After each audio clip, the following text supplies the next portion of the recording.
بدقسمتی سے ہمارا یہ معاملہ رہا ہے، ہم خاص طور پہ بر صغیر پاک و ہند کے مسلمان جو ہیں، کہ ہم قرآن پڑھنے میں تو ماشاءاللہ بہت بہتر ہیں ہماری، اور بہت دفعہ ایسا بھی ہوتا ہے کہ تجوید کے معاملے بھی ہمارے بڑے اچھے ہوتے ہیں، ہم شین قاف اور ہا اور قاف جو ہے وہ بہترین ادا کرتے ہیں، لیکن جب قرآن کو سمجھنے کی بات آتی ہے تو بدقسمتی سے اس میں ہم بہت پیچھے رہ گئے، اور قرآن سے جو ہدایت حاصل کرنے کی بات آتی ہے تو الا ماشاء اللہ، سوائے اس کے کہ اللہ چاہے، یہ قرآن ہمارے ضمیر پہ اس کا نزول نہیں ہو پاتا۔ ہم الفاظ سن لیتے ہیں لیکن اس کے مطلب سے عاری ہوتے ہیں، اس سے لابلد رہتے ہیں۔ اور قرآن اور رمضان کے حوالے سے جو ایک حدیث ہمارے سامنے آتی ہے، جس میں اللہ کے رسول صلی اللہ علیہ وسلم نے فرمایا کہ من صام رمضان ایمانا و احتسابا غفر له ما تقدم من ذنبه، کہ جس نے رمضان کے روزے رکھے ایمان اور احتساب کے ساتھ تو اللہ نے اس کے تمام گناہ معاف فرما دیے۔ اور اسی حدیث کا دوسرا ٹکڑا ہے من قام رمضان ایمانا و احتسابا غفر له ما تقدم من ذنبه، اور جس نے قیام کیا رمضان میں ایمان اور احتساب کے ساتھ تو اللہ نے اس کے تمام پچھلے گناہ معاف فرما دیے۔ اب یقیناً ہم چاہتے ہیں کہ ہم اس خوشخبری کے حصول والے بنیں، وہ لوگ بنیں جو اس خوشخبری کے حاملین ہیں انشاءاللہ۔ تو ہم روزہ تو رکھتے ہیں، اور کچھ نہ کچھ حد تک ایمان سے کے ساتھ تو یقیناً، اور کچھ نہ کچھ احتساب کے ساتھ بھی، کہ روزے میں ہم برے کاموں سے باز آ جاتے ہیں، جھوٹ بولنے سے باز آ جاتے ہیں، ہماری نیکیوں کی مقدار زیادہ ہو جاتی ہے۔ لیکن یہ جو حدیث کا دوسرا ٹکڑا ہے کہ من قام رمضان، تو قام سب سے پہلے تو قیام، تو قیام ہم کس صورت میں کرتے ہیں؟ ہم تراویحوں کی صورت میں قیام کرتے ہیں۔ تو اس قیام کا ایک اللہ تعالیٰ نے ہمیں ایک مقدار بھی بتائی ہے، اور وہ مقدار کیا ہے؟ نصفہ او انقص منہ قلیلا، یا تو نصف رات یا اس سے تھوڑی سی کم، یا ان ربک یعلم انک تقوم ادنی من ثلثی اللیل ونصفہ وثلثہ وطائفۃ من الذین معک، کہ یا تو پھر یہ وہ قیام ہے جو اللہ تعالیٰ کہتے ہیں کہ اللہ جانتا ہے جب تم کھڑے ہوتے ہو رات کے 2/3 حصے میں یا نصف حصے میں یا 1/3 حصے میں۔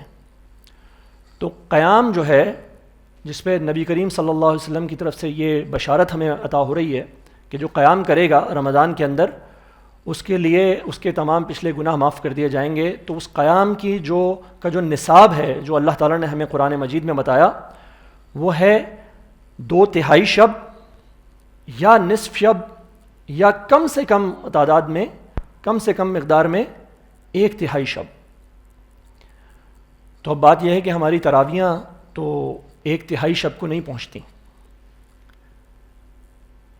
وہ تو شب کا کچھ ہی حصہ گزرتا ہے، تراویح مکمل ہو جاتی ہے۔ تو قرآن کے ساتھ کم سے کم 1/3 شب کو گزارنا، یہ قیام کی اگر کم سے کم مدت ہے، تو ضروری ہے کہ ہم اپنے اس قرآن کے اور قیام کے نصاب کو بڑھائیں اور اس 1/3 شب تک پہنچیں۔ تو انشاءاللہ رمضان کی راتوں میں جب ہم یہاں بیٹھیں گے اور اللہ کی کتاب کو پڑھیں گے، پڑھائیں گے اور سمجھیں گے، تو انشاءاللہ اللہ تعالیٰ سے امید ہے کہ وہ 1/3 شب کا جو مقدار ہے، جو نصاب ہے، وہ بھی ہمارا مکمل ہو جائے گا۔ اور صرف اس پہ ہی بس نہیں، بلکہ وہ جو حدیث کا دوسرا ٹکڑا ہے کہ ایمانم و احتساباً، تو قیام بھی کیسا کرنا ہے؟ ایمان اور احتساب کے ساتھ۔ تو اب کیا ہمارا ہم جب قرآن سنتے ہیں، جب ہم قیام کرتے ہیں، تو کیا ہم احتساب بھی کر پاتے ہیں اپنا؟ کیا ہم سن سکتے ہیں اور سمجھ سکتے ہیں وہ جو پڑھا جا رہا ہوتا ہے، اور اس کی روشنی میں ہم اپنے آپ کو دیکھ سکتے ہیں؟ کیا ہم قرآن پر اس وقت تدبر کر سکتے ہیں، سمجھ سکتے ہیں؟ اللہ تعالیٰ فرماتے ہیں افلا یتدبرون القرآن، کیا یہ لوگ قرآن میں تدبر نہیں کرتے؟ ام علی قلوب اقفالها، یا ان کے دلوں پر قفل پڑے ہوئے ہیں؟ یعنی کہ ہمارے پاس اگر یا تو ہم قرآن پر تدبر کرنے والے بن جائیں، اب یہ دو چوائسز آ گئی ہمارے پاس، یا تو ہم قرآن پر تدبر کرنے والے لوگ ہیں، یا پھر اللہ نہ کرے ہم ان لوگوں میں سے نہ ہو جائیں جن کے دلوں پر قفل پڑے ہوئے ہیں۔ تو جب ہم قرآن کو سمجھیں تو قرآن ہمیں ایک ایسا لینس، ایک ایسے نظر عطا کر دے جس سے ہم اپنے دلوں کو دیکھ سکتے ہوں۔ کیا ہم اپنے دلوں کے اندر اللہ کے دین کو خالص کرنے والے ہیں، فَاعْبُدِ اللَّهَ مُخْلِصًا لَهُ الدِّينَ والے ہیں، أَلَا لِلَّهِ الدِّينُ الْخَالِص والے ہیں، یا ہمارے دلوں کے اندر ابھی بھی ہماری اوہام اور ہماری خواہشات نے ڈیرا ڈالا ہوا ہے؟ اس احتساب کے ساتھ جب ہم قرآن کو سننے والے بنیں تو انشاءاللہ اللہ تعالیٰ سے امید ہے کہ ہمارے اگلے پچھلے گناہ اللہ تعالیٰ معاف فرما دے گا۔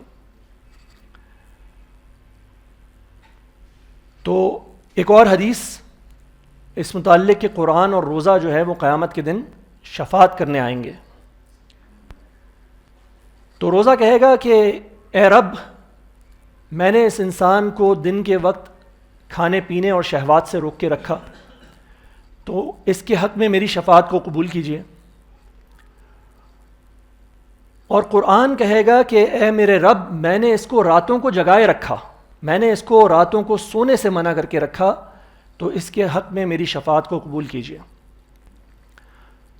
تو انشاءاللہ رمضان کی راتوں میں ہم جب یہاں بیٹھیں گے اور اس قرآن کو پڑھیں گے اور اس کو سمجھنے کی کوشش کریں گے انشاءاللہ، تو یقیناً ہمیں نیند کے جھونکے بھی آ رہے ہوں گے، یقیناً سارے دن کی تھکان ہمارے اوپر حاوی بھی ہو رہی ہوگی، لیکن ہم کس لیے بیٹھے ہوئے ہیں؟ ہم اس لیے بیٹھے ہوئے ہیں کہ ہم قرآن کی اس شفاعت کے حقدار ہو جائیں۔ ہم وہ چھوٹی سی قربانی جو قرآن ہم سے مانگ رہا ہے کہ تم نے اتنے بڑے بڑے کام کر لیے، تم نے پورا دن اپنی معاش اور معیشت کے چکروں میں لگا لیا، تو اب یہ تھوڑا سا وقت مجھے دو کہ میں تمہارے دلوں کے قفل کھولوں، کہ میں تمہارے دلوں پہ جو میل پڑا ہوا ہے، کلا بل رون علی قلوبہم ما کانوا یکسبون، وہ جو زنگ چڑھا ہوا ہے تمہارے دلوں پر، میں اس کو دور کر دوں۔ اور پھر ہم جب قرآن کے ساتھ جاگیں تو ہم اس شفاعت کے بھی حقدار ٹھہریں۔ اور اللہ تعالیٰ کے نبی صلی اللہ علیہ وسلم نے فرمایا کہ ان کی شفاعت کو قبول کیا جائے گا، قرآن اور روزے کی اس شفاعت کو قبول کر لیا جائے گا۔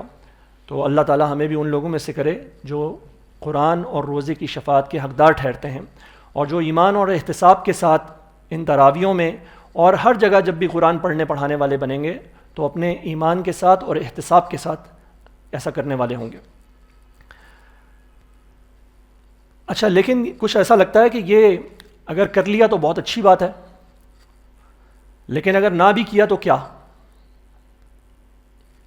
تو میں ایک حدیث آپ کے سامنے بیان کرنا چاہتا ہوں جس سے ہمیں یہ پتہ لگے کہ it's not a matter of choice, یہ کوئی اختیاری بات نہیں ہے ہمارے لیے، بلکہ یہ ایک ڈو اور ڈائی سچویشن ہے۔ حدیث مشہور ہے اور آپ نے سنی ہوگی کہ نبی کریم صلی اللہ علیہ وسلم نے ایک دفعہ اپنے ممبر پہ قدم رکھا، پہلی سیڑھی پہ، اور فرمایا آمین، دوسری سیڑھی پہ قدم رکھا اور فرمایا آمین، اور تیسری سیڑھی پہ قدم رکھا اور فرمایا آمین۔ تو صحابہ نے عرض کی کہ یا رسول اللہ صلی اللہ علیہ وسلم، آج ہم نے آپ سے ایک ایسی بات سنی جو اس سے پہلے نہیں سنی تھی۔ تو آپ نے فرمایا کہ میرے پاس جبریل تشریف لائے اور انہوں نے 3 دعائیں کی اور میں نے ان تینوں پر آمین کہا۔ تو یہ بات بھی سوچنے کی ہے کہ جس کو سید الملائکہ حضرت جبریل علیہ السلام جس دعا کو کریں اور جس پر سید الانبیاء نبی کریم صلی اللہ علیہ وسلم آمین کہیں، تو اس دعا کی قبولیت میں کوئی شک اور شبے کی گنجائش نہیں ہے۔ اور وہ دعائیں کیا تھیں؟ وہ دعا ان میں سے ایک یہ تھی کہ برباد ہو جائے وہ شخص جو رمضان کو پائے اور اس میں اس کی مغفرت نہ ہو، یعنی کہ وہ شخص جو رمضان کو پا لے، اللہ تعالیٰ کا اتنا عظیم انعام ہے یہ کہ جو شخص رمضان کو پا لے اور اس کی ناقدری کرتے ہوئے اس کو اس طرح نہ استعمال کر سکے کہ اپنی بخشش کروا لے، اپنی مغفرت کروا لے، تو اللہ کے رسول صلی اللہ علیہ وسلم کہتے ہیں کہ ہلاک ہو جائے وہ شخص، اور حضرت جبریل کہتے ہیں کہ ہلاک ہو جائے وہ شخص، اور اللہ کے رسول فرماتے ہیں آمین۔ تو اس سے ہمیں پتہ لگتا ہے کہ کوئی اختیاری بات نہیں ہے، بلکہ رمضان اللہ تعالیٰ کا ایک انعام عظیم ہے، اور اس کو ضائع کر دینا اللہ کی بہت بڑی کفران نعمت ہے۔ تو ہمیں اس رمضان کو بالکل اس طرح استعمال کرنا ہے کہ ہم اس کے اندر جس طرح عرفات کے میدان میں کھڑے ہو کے کوئی شخص دعا کرتا ہے اور جس کے لیے حکم یہ ہے کہ جب وہاں سے نکلو تو یہ یقین کے ساتھ نکلو کہ تمہارے تمام گناہ دھل گئے ہیں، تو ہم بھی رمضان کو اس طرح گزاریں کہ ہم اس میں اپنے تمام گناہ دھو کے جائیں اور اللہ سے اپنی مغفرت کا پروانہ لے کے نکلیں۔ اور اگر ہم ایسا نہ کریں، اللہ نہ کرے، تو ہم اس وعید کا شکار نہ ہو جائیں جو حضرت جبریل نے جس کی دعا کی اور نبی کریم صلی اللہ علیہ وسلم نے جس پر آمین کہا۔ اللہ تعالیٰ نے یہ انعام ہمیں دے دیا، کل نہیں تو پرسوں انشاءاللہ ہم رمضان تک پہنچ جائیں گے۔ یہ وہ دعا ہے جو نبی کریم صلی اللہ علیہ وسلم کرتے ہیں۔ عمر کی درازی کی دعا جو ہے عموماً اپنے لیے کرنا، دعا مانگتے تھے شعبان سے، اس سے پہلے بھی رجب سے دعا مانگنا شروع کر دیتے تھے، اللہم بلغنا رمضان، اے اللہ ہمیں رمضان تک پہنچا دے۔ تو یہ عمر کی درازی کی دعا ہے، لیکن کس لیے؟ کہ وہ اللہ تعالیٰ کے اس عظیم انعام کو سمجھتے تھے، اس کی جو حیثیت تھی اس کو سمجھتے تھے، اور تمام امت کو بھی سمجھانا چاہتے تھے کہ یہ اللہ کا ایسا انعام ہے، اس کے لیے انسان کو خواہش کرنی چاہیے، دعا کرنی چاہیے۔ تو اللہ نے ہمیں وہاں تک پہنچا دیا ہے۔ اللہ تعالیٰ نے ان مبارک اللہ نے ہمیں یہاں بھی پہنچا دیا، اس محفل میں بھی پہنچا دیا، اور اللہ نے قرآن کو ہمارے لیے آسان بھی کر دیا۔ وَلَقَدْ يَسَّرْنَا الْقُرْآنَ لِلذِّكْرِ فَهَلْ مِن مُدَّكِرٍ۔ اللہ تعالیٰ کہتے ہیں ہم نے قرآن کو آسان کر دیا ہے، تو کوئی ہے جو سوچے سمجھے۔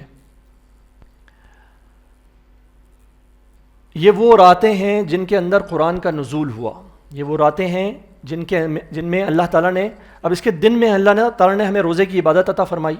روزے کی عبادت سے کیا ہوتا ہے کہ انسان کی جو نفسانی خواہشات ہیں وہ کمزور پڑ جاتی ہیں، جو عام طور پر ہمارے اوپر حاوی رہتی ہیں، وہ تمام خواہشات وہ روزے کے ذریعے جب کمزور پڑ جاتی ہیں تو اللہ تعالیٰ ہمیں اس قرآن کا تحفہ ساتھ میں دیتے ہیں۔ اب انسان اپنے جو یہ نفس حیوانی ہے، یہ جو جسم ہے انسان کا، یہ کمزور ہو گیا، اور اندر سے جو روح ہے وہ مضبوط ہو گئی، اور وہ جیسے جیسے ہم اللہ کا قرآن پڑھتے ہیں، اللہ کا کلام پڑھتے ہیں، تو یہ روح اور مضبوط ہوتی چلی جاتی ہے۔ اس کا مطلب ہو گیا قرآن کا پڑھنا آسان، جو کہ ہمارے مشاہدے کی بات ہے۔ جتنا قرآن ہم رمضان میں پڑھتے ہیں، بہت سے لوگ پورے سال میں ملا کے اتنا قرآن نہیں پڑھ پاتے، تو اس کا مطلب ہو گیا کہ آسان اللہ تعالیٰ نے ہمارے لیے کر دیا اس کو مزید۔ اب اس کے بعد بھی اگر ہم قرآن سے پہلو تہی کریں، اس سے پیچھے ہٹیں، تو اللہ تعالیٰ کا ایک سوال ہم سے بنتا ہے۔ قرآن کی زبان میں اللہ تعالیٰ پوچھتے ہیں کہ الم یأنی للذین آمنوا ان تخشع قلوبہم لذکر اللہ، کیا ایمان والوں پر اب بھی وہ وقت نہیں آیا کہ ان کے دل اللہ کے ذکر سے، اللہ کی یاد سے جھک جائیں؟ تو ہم کہتے ہیں اور ہم اپنی نیت یہ بناتے ہیں کہ ہمارے دل اللہ کی یاد سے جھک جائیں۔ یہ جو اللہ کا عظیم انعام ہمیں عطا ہوا ہے، ہم اس کو کیش کرانے والے، اس کو پوری طرح استعمال کرنے والے بن جائیں۔ اگر ہم ایسا نہیں کریں گے تو افلا یتدبرون القرآن والی بات تو آپ کے سامنے آ ہی چکی، لیکن ایک اور بات بھی ہے کہ نبی کریم صلی اللہ علیہ وسلم، جن کی شفاعت کے ہم امیدوار ہیں، جن سے جام کوثر پینے کے لیے ہم منتظر ہیں، وہی نبی اس قرآن سے پہلو تہی کرنے والوں کے خلاف استغاثہ لے کے کھڑا ہوگا۔ اور نبی کریم صلی اللہ علیہ وسلم قیامت کے دن فرمائیں گے، اللہ تعالیٰ نے بتایا کہ وقال ان قوم اتخذوا هذا القرآن مہجورا، یہ میری قوم برکت راتوں میں ہم یہ نیت کریں، ہمارے ہاتھ میں نیت کے سوا اور انما الاعمال بالنیات، اعمال کا دار و مدار نیتوں پر ہے، وانما لکل امرئ ما نویٰ، اور ہر شخص اس کو وہ ملتا ہے جس کی وہ نیت کرتا ہے۔ تو ہم کیا کریں؟ ہم آج کے دن یہ نیت کرتے ہیں کہ پہلی بات تو یہ کہ قرآن کی، یہ رمضان کی جتنی بھی راتیں ہیں، ہم ان کو قرآن کے ساتھ گزارنے والے بنیں گے انشاءاللہ، اور قرآن کی پھر جو بات ہمارے سامنے آئے گی ہم اس پر عمل کرنے والے ہوں گے۔ ہمارا مقصد یہاں پہ گفتن نشستن برخاستن نہیں ہے کہ ہم بیٹھیں اور باتیں کریں اور چلے جائیں، بلکہ ہمارا مقصد یہاں پہ یہ ہے کہ ہم قرآن کو جب سمجھیں تو اس کو اپنی زندگیوں کے اندر نافذ کریں، سب سے پہلے اپنی ذات کے اوپر، اور اس پھر انشاءاللہ اس سے آگے اور اس سے آگے، الاقرب فالاقرب، پھر جو جتنا قریب ہے اس کا اتنا زیادہ حق ہے۔ تو اس دعا کے ساتھ اور اس نیت کے ساتھ ہم آج کے اس محفل کا باقاعدہ آغاز کرتے ہیں اور سورۃ الفاتحہ انشاءاللہ آج مکمل کرتے ہیں۔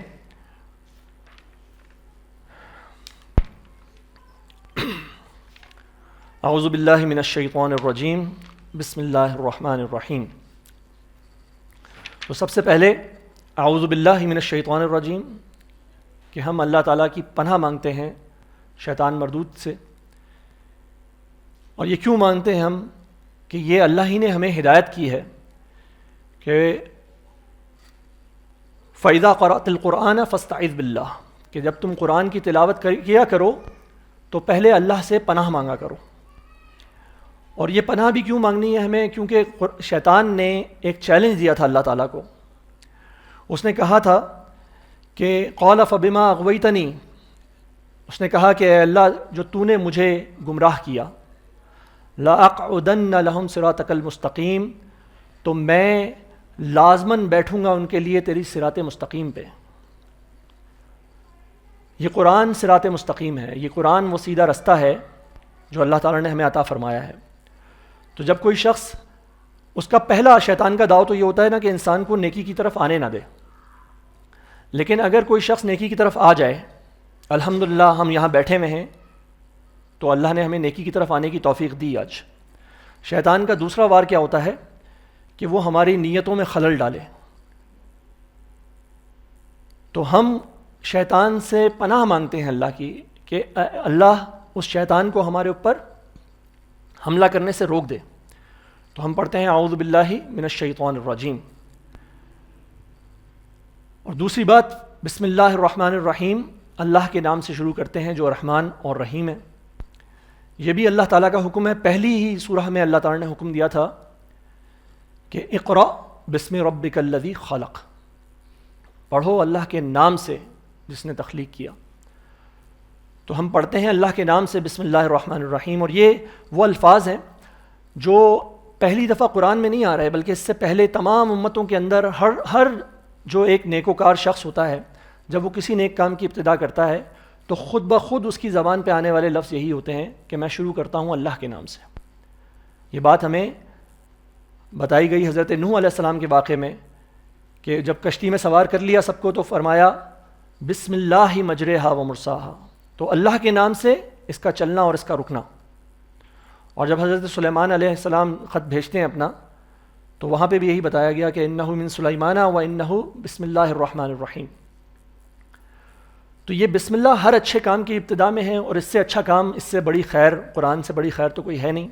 بہرحال ہمیں حکم بھی دیا گیا کہ بسم اللہ الرحمن الرحیم ہر سورہ سے پہلے اس کی تلاوت کی جائے۔ اس ایک آیت کے اندر اللہ کے 3 نام آ جاتے ہیں، اللہ، رحمان اور رحیم۔ تو ہمارا تو یہ معاملہ ہے کہ ہر چیز کی ابتدا ہی اللہ کے نام سے ہوتی ہے، لیکن کچھ ایسے کام ہو سکتے ہیں جن کی ابتدا اللہ کے نام سے نہ ہو۔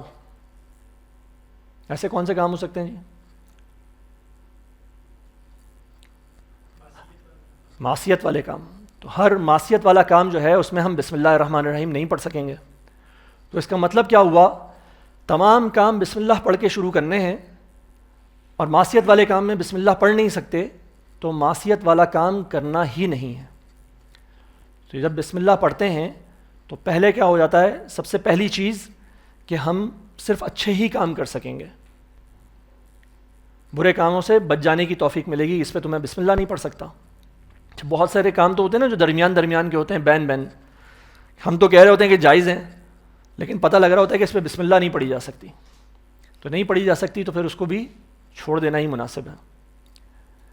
دوسری بات کیا کہ جب ہم اللہ کے نام سے شروع کرتے ہیں تو اللہ کی مدد بھی شامل حال ہو جاتی ہے، اور ہم اللہ کی مدد کے بغیر کہیں نہیں جا سکتے۔ ہم اس کتاب کو جب سمجھنے بیٹھے ہیں، جب ہم اللہ کی عبادت کرنا چاہتے ہیں تو ہم یہی کہتے ہیں کہ ایاک نعبد و ایاک نستعین، تو اے اللہ ہم تیری عبادت کرتے ہیں، کرتے رہیں گے، لیکن تجھ سے ہی مدد بھی مانگتے ہیں اسی معاملے میں۔ تو اللہ کی مدد شامل حال ہوتی ہے جب ہم اللہ کا نام لے کے شروع کرتے ہیں۔ تو ہم شروع کرتے ہیں الحمدللہ رب العالمین، کل شکر اللہ کے لیے ہے جو تمام جہانوں کا رب ہے۔ قرآن کی جو پہلی آیت ہے اور اس پہلی آیت کے جو پہلا جو حصہ ہے، الحمدللہ، تمام تعریف اللہ کے لیے ہے، یہ پہلا حصہ ہی شرک کی جڑ کو کاٹ دیتا ہے۔ دنیا میں کہیں کوئی اچھائی ہے، ہمیں کوئی بھلائی حاصل ہو رہی ہے، کوئی فائدہ ہے، کوئی منفعت ہے، تو تمام تعریف اللہ کے لیے ہے۔ ہمیں مخلوق سے کچھ حاصل نہیں ہو رہا، اللہ سے حاصل ہو رہا ہے۔ تو تمام شرک کی، یعنی کہ کسی بھی چیز کو ہم کسی اور کی طرف اب منسوب نہیں کر سکتے، یہ فلانے نے دیا، یہ فلانے نے دیا۔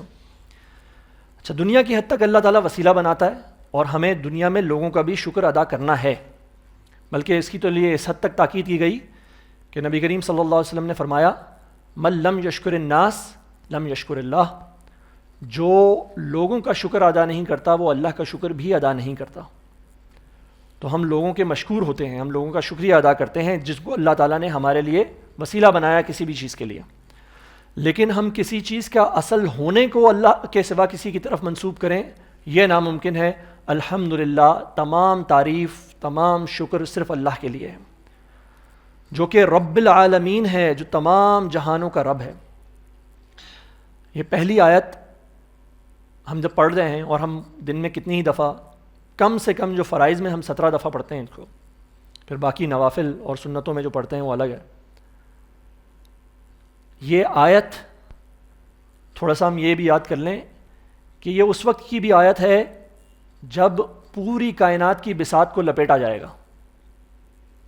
سورہ زمر میں اللہ تعالیٰ فرماتے ہیں کہ جب پوری کائنات، جب سارا حساب کتاب ہو گیا اور میزان کے معاملے ہو گئے اور لوگوں کو جنت اور دوزخ میں بھیج دیا گیا، تو اللہ تعالیٰ فرماتے ہیں کہ جو آخری منظر ہوگا اس کائنات کا وہ کیا ہوگا کہ وَتَرَى الْمَلَائِكَةَ حَافِّينَ مِنْ حَوْلِ الْعَرْشِ يُسَبِّحُونَ بِحَمْدِ رَبِّهِمْ وَقِيلَ الْحَمْدُ لِلَّهِ رَبِّ الْعَالَمِينَ، کہ تم دیکھو گے فرشتوں کو کہ وہ عرش کا طواف کر رہے ہوں گے، اور آخری بات جو کہی جائے گی وہ کیا ہوگی؟ وہ ہوگی الحمدللہ رب العالمین۔ ہم شروع کر رہے ہیں اپنی نماز کو، ہم شروع کر رہے ہیں آج کے اس بابرکت سلسلے کو، لیکن ہم یاد رکھیں کہ یہی وہ بات ہے جو اس کائنات کے آخری بات ہوگی،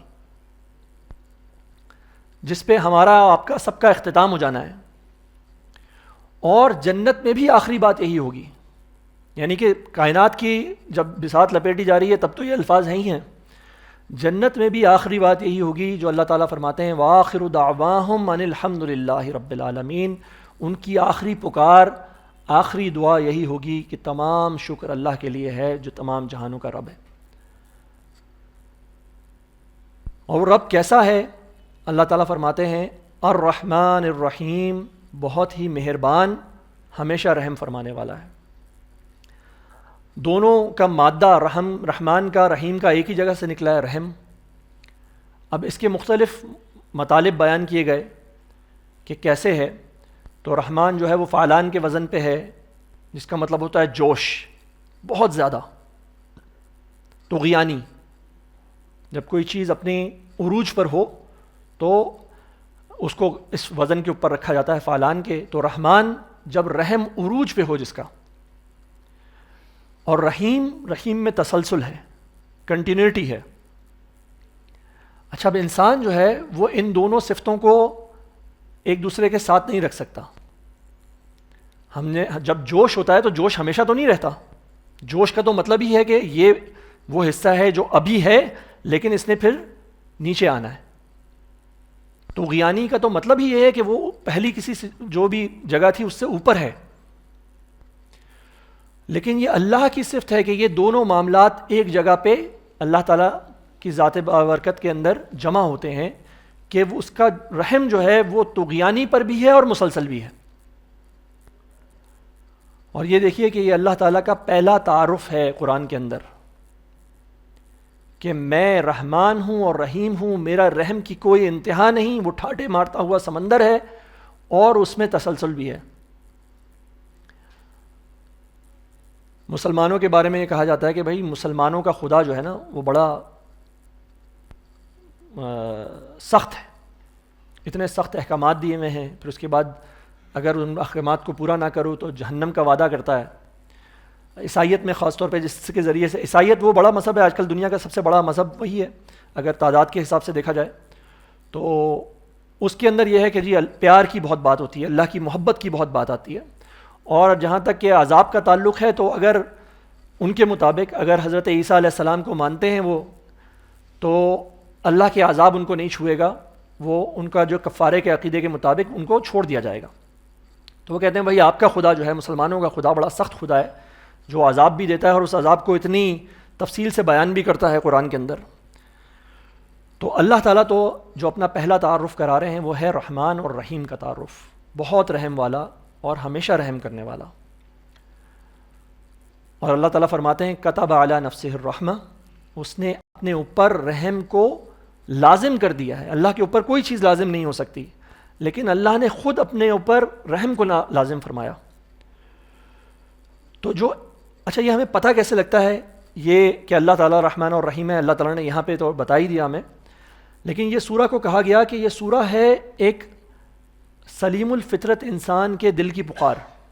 جو دل کے اندر انسان کی بات آتی ہے، وہ چاہے ابھی قرآن نہ بھی پڑھا ہوا ہو، چاہے وہ مسلمان بھی نہ ہو، لیکن اگر وہ سلیم الفطرت ہوگا تو جو اس کے دل سے آواز آئے گی وہ پوری اس صورت کے اندر ہے۔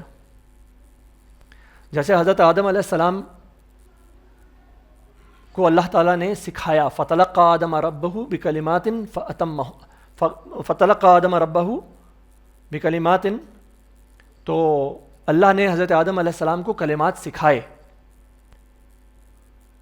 ربنا ظلمنا انفسنا وان لم تغفر لنا وترحمنا لنکونن من الخاسرین، اللہ نے معاف کرنا تھا لیکن کلمات اللہ نے سکھائے۔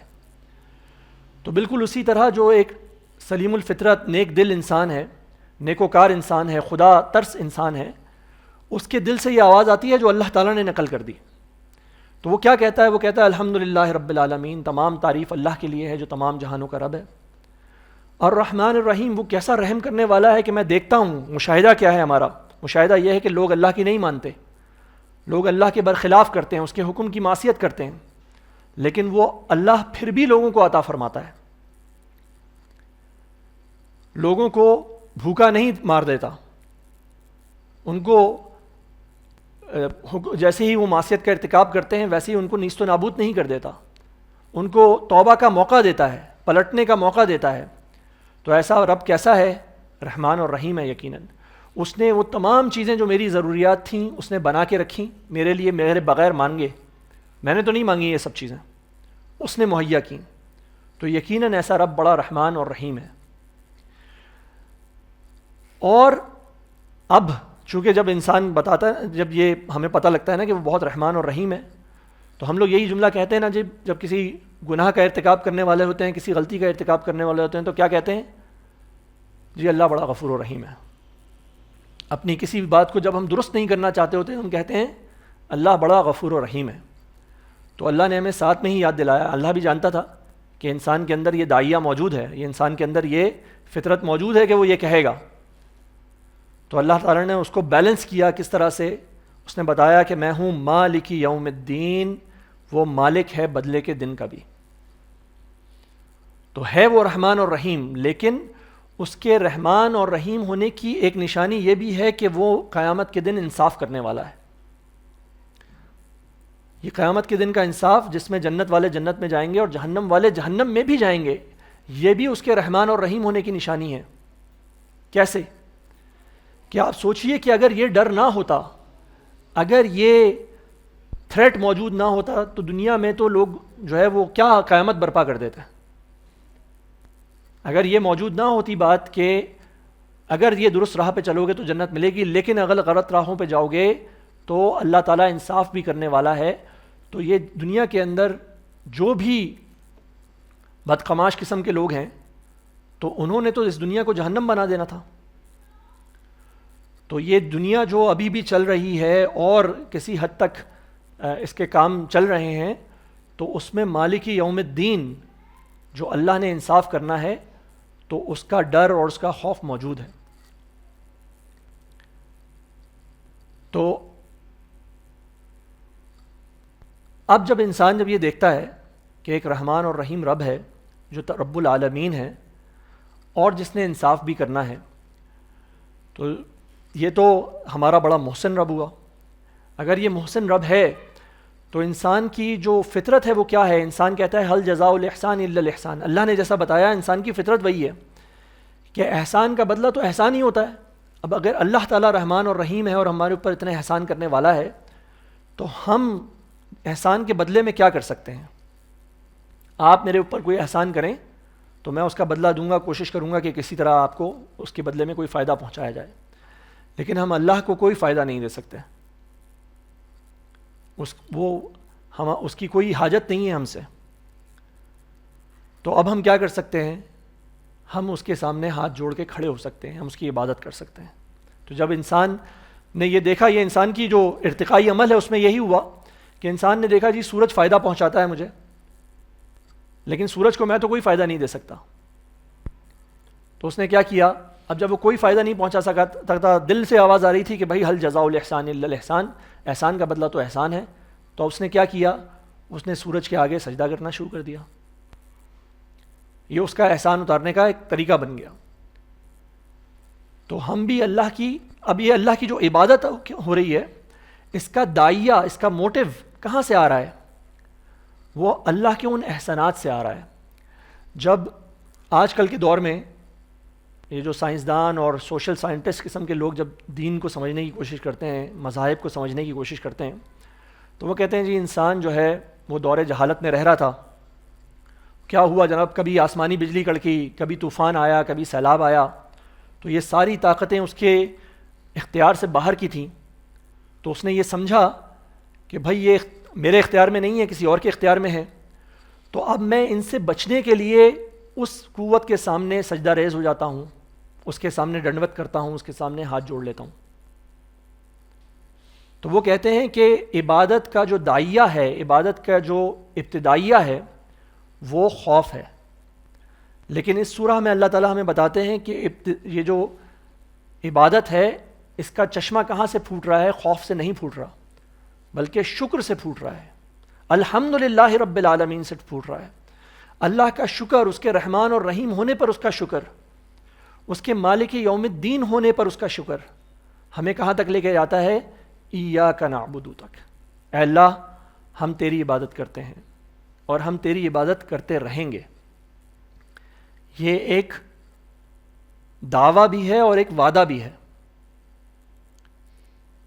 ہم اللہ تعالیٰ سے کہہ رہے ہیں ہم تیری ہی عبادت کرتے ہیں، یہ دعویٰ ہے، اور اس کے ساتھ وعدہ کیا ہے؟ ہم تیری ہی عبادت کرتے رہیں گے۔ لیکن یہ عبادت یہ کوئی آسان چیز نہیں ہے۔ اللہ کی عبادت اور جس طرح کہ اس کا حق ہے ویسی عبادت کرنا، یہ تو بہت مشکل کام ہے، ناممکنات میں سے ہے۔ تو ہم کیا کہتے ہیں؟ وَإِيَّاكَ نَسْتَعِينُ، تو اے اللہ ہم نے یہ دعویٰ اور وعدہ کر تو لیا، مگر اس کے لیے مدد ہم آپ سے ہی مانگتے ہیں اور مانگتے رہیں گے۔ یہ عبادت اس ایک لفظ کے اندر کیا قیامت مضمر ہیں۔ یعنی کہ دیکھیں عبادت کو کیا سمجھا گیا، آج کل ہمارے ہاں کیسے سمجھا جاتا ہے؟ عبادت نام ہے کھڑے ہو جائیں اور ڈنڈوت کر لیں اور سجدہ کر لیں اور رکوع کر لیں اور قیام کر لیں، اس کا نام عبادت ہے۔ اگر اسی کو عبادت کہتے ہیں تو اس کے لیے جو دوسرا لفظ ہے نا وہ ہے پوجا پاٹھ۔ ہمیں اچھا نہیں لگتا کیونکہ بہت زیادہ ہندوازم سے تعلق ہے اس کا، لیکن اصل میں یہ والی عبادت جسے کہیں یہ تو ہر مذہب کے اندر موجود ہے۔ ہندو جو ہے وہ مندر میں جاتا ہے، وہاں پہ ہاتھ جوڑ کے کھڑا ہوتا ہے، عیسائی جو ہے وہ کلیسا میں جاتا ہے اور ماس میں شرکت کرتا ہے، یہودی جو ہے وہ اپنے سلوتے میں جاتا ہے، سائناگوگ میں جاتا ہے۔ تمام مذاہب میں عبادت کا یہ پوجا والا جو طریقہ کار ہے یہ موجود ہے۔ تو یا تو پوجا اس کا مطلب ہوا، کچھ لوگوں نے اس کا مطلب سمجھا پوجا، تو یہ تمام مذاہب میں ہے۔ اور اس کا مطلب کیا ہے؟ بس ہم جب مندر کے اندر آئیں گے، جب ہم مسجد کے اندر آئیں گے، جب ہم کلیسا کے اندر آئیں گے تو ہم ایسے ایسے اعمال کریں گے، ہم اس طرح ہاتھ باندھیں گے، ہم اس طرح ہاتھ جوڑیں گے، یا ہم کسی اور طریقے سے کھڑے ہوں گے۔ لیکن جب ہم باہر جائیں گے تو ہم کیا کریں گے؟ جو ہماری مرضی ہوگی، کیونکہ عبادت، یہ والی عبادت پوجا، یہ تو ایک خاص جگہ پہ ہی ہو رہی ہوتی ہے. تو قرآن کی مراد کیا یہ والی عبادت ہے؟ تو اس کا جواب ہے نہیں.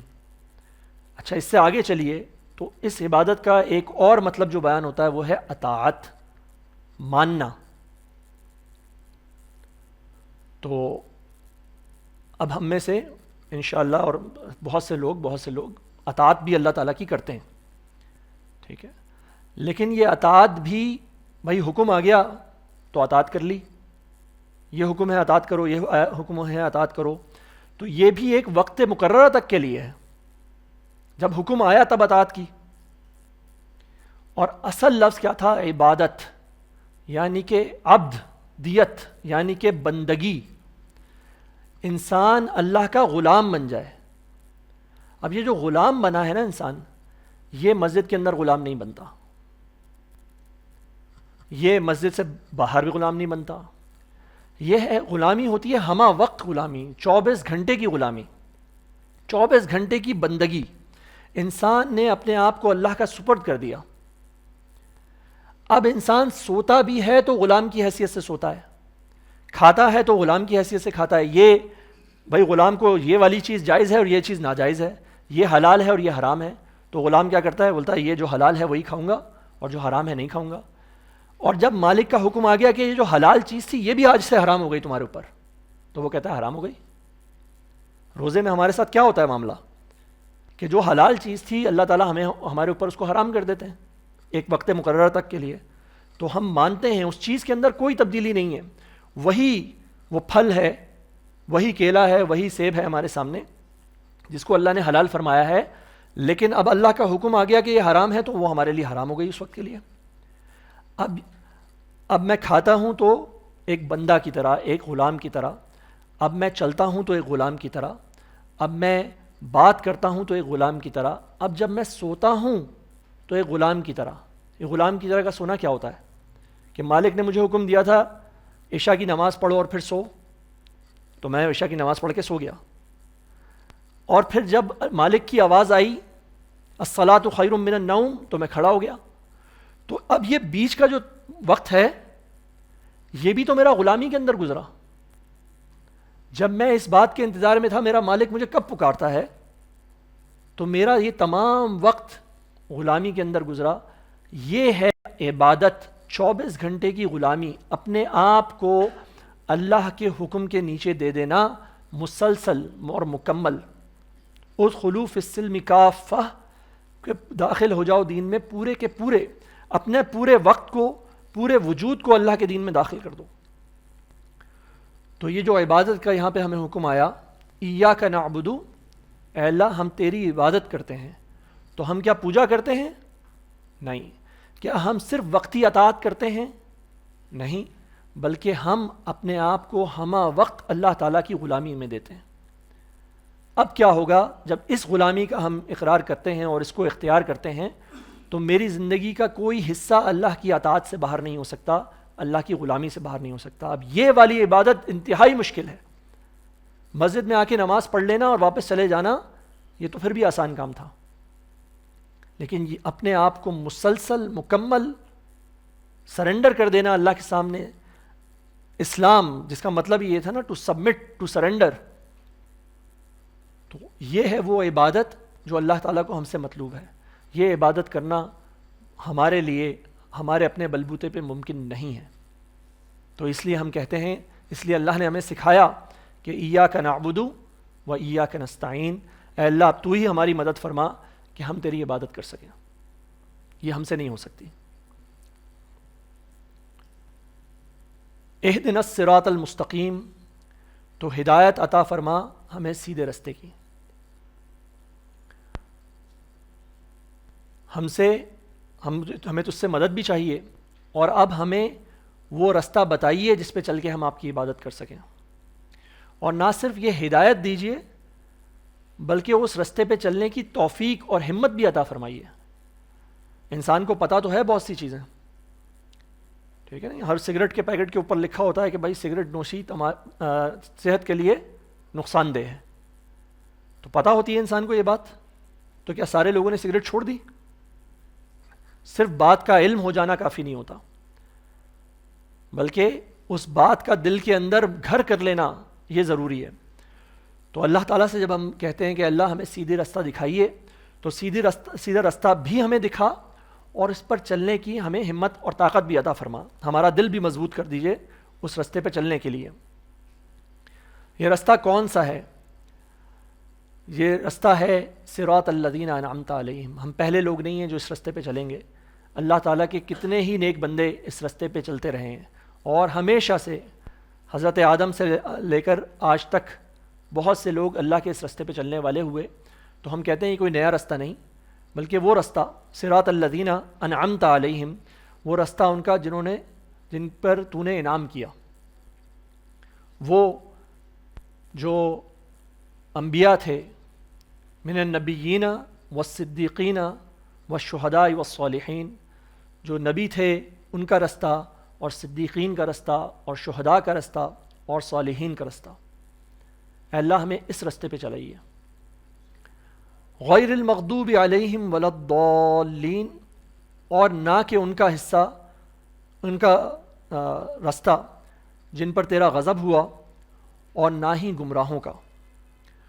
تو غضب ہوا، اس کو زیادہ تر مفسرین نے بیان کیا کہ یہ وہ لوگ ہیں جو، یعنی کہ اس میں مثال جو دی گئی وہ قوم یہود کی دی گئی کہ وہ ہیں وباؤوا بغضب من اللہ، جو اللہ کے غضب کے ساتھ لوٹے۔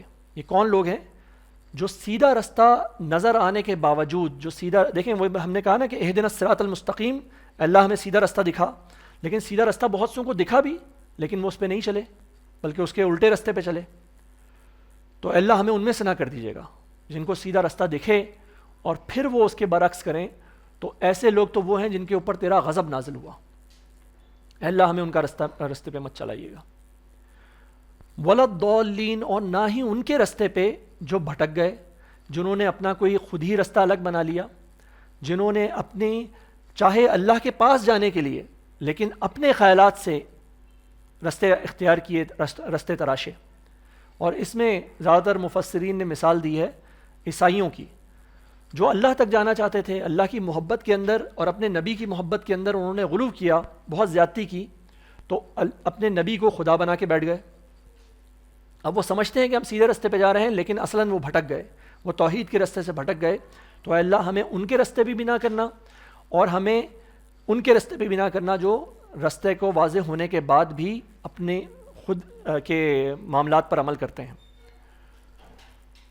تو ہمیں وہ رستہ دکھائیے جو سیدھا رستہ ہے، صراط المستقیم۔ یہ انسان کی دعا ہے، اور یہ جو پوری سورہ ہے، اس کو کہا گیا کہ یہ سورہ جو ہے نا، یہ قرآن کا دیباچہ ہے۔ جیسے کوئی کتاب جب شروع کی جاتی ہے تو اس کے شروع میں بتایا جاتا ہے کہ اس کتاب کا مقصد کیا ہے، پریفیس، دیباچہ، ابتدائیہ اس کو کہا جاتا ہے۔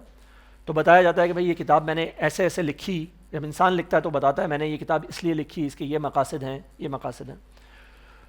تو سورہ فاتحہ کو مفسرین نے کہا کہ یہ قرآن کا دیباچہ ہے، اس کا ابتدائیہ ہے، اس کا پریفیس ہے، اور یہ ایک دعا ہے جو اللہ تعالیٰ نے ہمیں سکھائی۔ اور اس دعا کا جواب کیا ہے؟ جواب دعا ہے پورا کا پورا قرآن، کہ ہم نے یہ کہا اللہ سے، اے اللہ ہمیں سیدھا رستہ دکھائیے، اہدنا الصراط المستقیم، اور اللہ نے ہمیں یہ پورا قرآن عطا فرمایا، یہ لو صراط مستقیم، یہ ہے سیدھا رستہ۔ اور ایک حدیث میں آیا، یہ الفاظ بھی آئے کہ هو الصراط المستقیم، یہ قرآن جو ہے یہی اللہ کا سیدھا رستہ ہے۔ تو جس صراط مستقیم کا ہم سوال کر رہے ہیں اللہ تعالیٰ سے، وہ اللہ تعالیٰ نے ہمیں قرآن مجید کے صورت میں عطا فرما دیا۔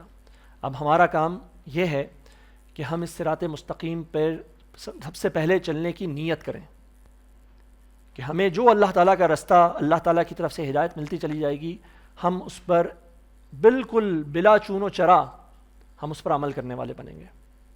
اور پھر ہم اللہ تعالیٰ سے مدد مانگتے چلیں کہ اللہ ہمارے لیے اس رستے کو آسان فرمائیے، کیونکہ ہم اس رستے پر چلنے والے نہ ہوتے اگر آپ ہی ہمارے لیے اس رستے کی ہدایت نہ دیتے۔ تو انشاءاللہ العزیز کل ہم انشاءاللہ اس سورہ بقرہ سے پھر اس کا آغاز کریں گے۔ اچھا، صرف ایک جو ہے سورہ فاتحہ کے حوالے سے، کیونکہ مسئلہ یہ ہے کہ سورہ فاتحہ ہم اتنی دفعہ پڑھتے ہیں تو جو چیز بہت زیادہ پڑھی جاتی ہے وہ پھر ہماری روٹین میں آ جاتی ہے، اور روٹین کی چیزوں کو جیسے کہا جاتا ہے نا کہ گھر کی مرغی دال برابر، تو روٹین کی چیزوں کو ہم بڑا آسان سمجھ لیتے ہیں، بہت ہلکا سمجھ لیتے ہیں۔ یہ سورہ اتنی عظیم ہے کہ اس کو جو نماز کا حصہ بنایا گیا تو اس کی عظمت کی وجہ سے بنایا گیا، اور یہ حکم دیا گیا کہ ہر نماز میں اس سورہ کو لازمی پڑھنا ہے۔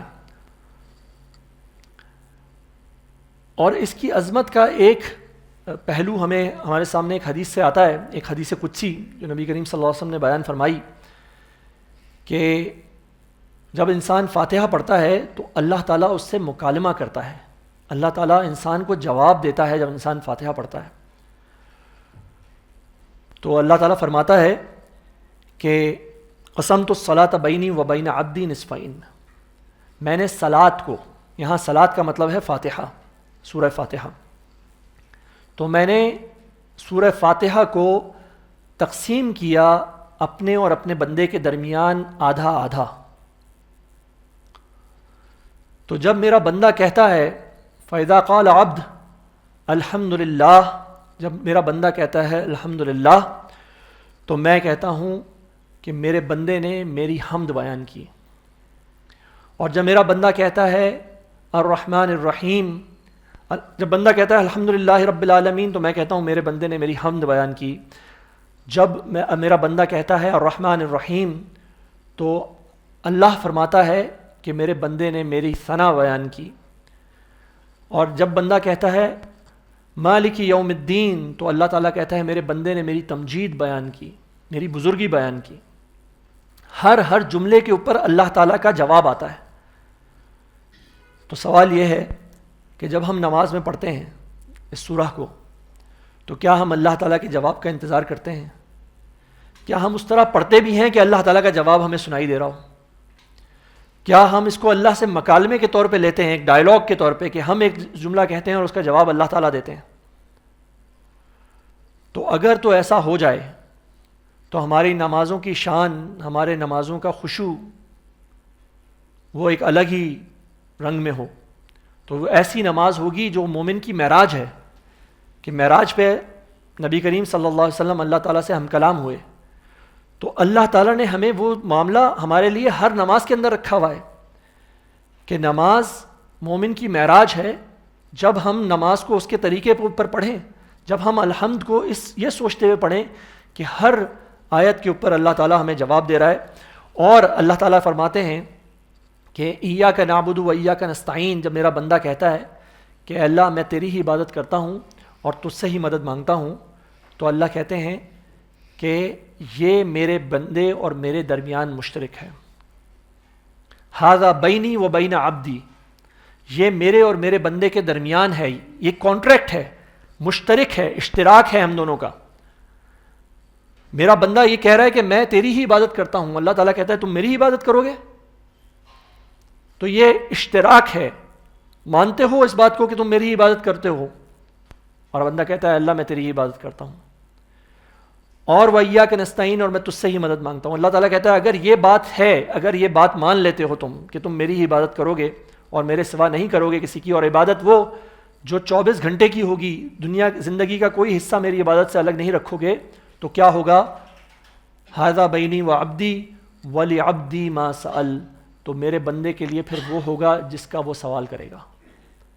جب تم میرے بندے بن جاؤ گے، جب رب العالمین تمہاری پشت پر ہوگا، تو دنیا تمہارے لیے ہوگی، جو سوال کرو گے وہ ملے گا۔ وَلِعَبْدِي مَا سَأَلَ، تو اب سوال کرو اور میں تمہیں دیتا ہوں۔ تو ایسے موقع پہ پھر اللہ تعالیٰ نے ہمیں سکھایا کہ سب سے قیمتی چیز مانگ لو۔ جب اللہ تعالیٰ کہہ رہا ہے، جب بادشاہوں کا بادشاہ کہہ رہا ہے کہ مانگو کیا مانگتے ہو، تو ہمیں کیا سکھایا گیا کہ کیا مانگو؟ دنیا کی سب سے قیمتی چیز اہدنا الصراط المستقیم، اے اللہ ہمیں سیدھا رستہ دکھا دیجیے۔ تو جب انسان کہتا ہے اہدنا الصراط المستقیم صراط الذین انعمت علیہم غیر المغضوب علیہم ولا الضالین، تو اللہ کہتا ہے ھذا لعبدی، یہ میرے بندے کا حصہ ہے، ولعبدی ما سأل، اور میرے بندے کے لیے وہ ہے جس کا اس نے سوال کیا۔ تو میں اس کو ہدایت دینے والا ہوں، اور وہی ہدایت اس پورے قرآن کی صورت میں ہمارے سامنے آ جاتی ہے۔ تو اس قرآن سے ہم نے جو حاصل کرنا ہے وہ ہدایت ہے سیدھے رستے کی طرف، اور اسی کے لیے بہت ضروری ہے کہ ہم قرآن کو سمجھنے والے بنیں، اس پہ تفکر اور تدبر کرنے والے بنیں انشاءاللہ۔ یہ صرف ایک سورہ جو ہر نماز کے اندر ہم 4 دفعہ 2 دفعہ 3 دفعہ پڑھتے ہیں کم سے کم، یہ ایک سورہ ہماری زندگی کو تبدیل کرنے کے لیے کافی ہے۔ اس حدیث قدسی کی روشنی میں ہم اس کو پڑھیں ہر دفعہ، اور یاد کریں کہ ہم اللہ تعالیٰ سے یہ عہد و پیمان کر رہے ہیں کہ اللہ ہم تیری عبادت کرتے ہیں، اب یہ گردن کسی غیر کے سامنے نہیں جھکے گی، ہم کسی غیر کی بات نہیں مانیں گے، ہم ہمہ وقت مکمل مسلسل تیری ہی عبادت کے اندر رہیں گے۔ تو اس کے بعد اللہ کا وعدہ ہم سے یہ ہے کہ میرے بندے کے لیے وہ ہے جس کا وہ مجھ سے سوال کرتا ہے، اور جب ہم نے سوال کیا تو اللہ تعالیٰ ہمیں عطا فرمائیں گے۔ اللہ تعالیٰ سے دعا ہے کہ اللہ تعالیٰ ہمارے لیے قرآن کو سمجھنا، اس کو پڑھنا آسان فرما دے، اس کو ہمارے دلوں میں جاگزیں کر دے، اور اللہ تعالیٰ قرآن کے ذریعے سے ہمارے اوپر رحم فرمائے۔ اللہم ارحمنا بالقرآن العظیم واجعلہ لنا اماما و نورا و ہدی و رحمہ۔ اللہ اس کو ہمارے لیے امام بنا دے، ہم قرآن کو کے پیچھے چلیں، اس کو اپنا امام بنا کے آگے رکھیں، اس کے نور میں، اس کی روشنی میں ہم اس کے پیچھے چلنے والے بنیں۔ اللہم ذکرنا منہ ما نسینا وعلمنا منہ ما جہلنا۔ اے اللہ ہمیں یاد کرا دیجئے اس میں سے جو ہم بھول جائیں، اور ہمیں اس کا علم دے دیجئے جو ہمیں نہ معلوم ہو اس میں سے۔ وارزقنا تلاوتہ آناء اللیل واطراف النہار، اور ہمیں توفیق دیجئے اس چیز کی کہ ہم اس کی تلاوت کریں راتوں میں بھی اور دنوں میں بھی اور دن کے ہر حصے میں۔ واجعلہ لنا حجۃ یا رب العالمین، اور اے اللہ اس قرآن کو ہمارے حق میں حجت بنا دیجئے، ہمارے حق میں وکیل بنا دیجئے۔ یہ قرآن آخرت میں وکیل بن کے آئے گا۔ اللہ کے نبی صلی اللہ علیہ وسلم نے فرمایا القرآن حجۃ لک او علیک، یہ قرآن لازماً ایک وکیل بن کے آئے گا، یا تو تمہارے حق میں یا تمہارے خلاف۔ تو وہ لوگ جنہوں نے قرآن کے حقوق ادا کیے ہوں گے ان کے لیے قرآن ان کے حق میں وکیل بن کے آئے گا، اور اللہ نہ کرے جن لوگوں نے قرآن کو ضائع کیا ہوگا، جنہوں نے اس کے حقوق میں کمی کوتاہی کی ہوگی، تو یہ ان کے خلاف وکیل بن کے آئے گا، اور جس کے خلاف قرآن کھڑا ہوا ہو تو اس کے ساتھ کیا ہونے والا ہے اس بات کو ہم بخوبی سمجھ سکتے ہیں۔ اللہ تعالیٰ کرے اللہم وجعلہ لنا حجۃ یا رب العالمین، اے اللہ اس قرآن کو ہمارے حق میں وکیل بنا دیجیے۔ جزاکم اللہ خیرا واحسن الجزاء۔ سبحانک اللہم وبحمدک نشہد ان لا الہ الا انت نستغفرک ونتوب الیک۔